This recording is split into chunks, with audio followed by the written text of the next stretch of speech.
Bonjour, donc je suis Annick Rivins, professeure en didactique des langues de l'Université de Lille, membre du comité de pilotage et sur la mission particulière du CLES assisté par ordinateur, chargée de mission pour le développement en partenariat avec Laurent Rouveyrol et Hélène Brown et évidemment tout le comité de pilotage qui va accompagner nos propositions.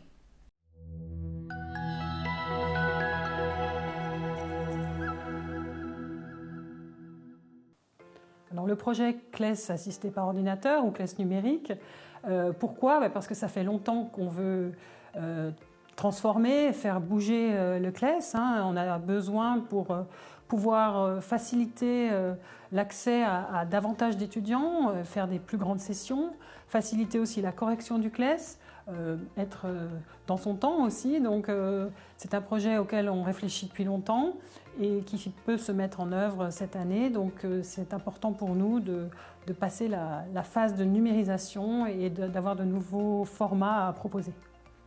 Alors le projet CLES numérique ou CLES assisté par ordinateur vient d'être lancé officiellement. On a pu bénéficier d'un financement de Flex TLV de l'Université Grenoble-Alpes qui nous permet d'avoir un ingénieur pédagogique qui va se consacrer à la numérisation.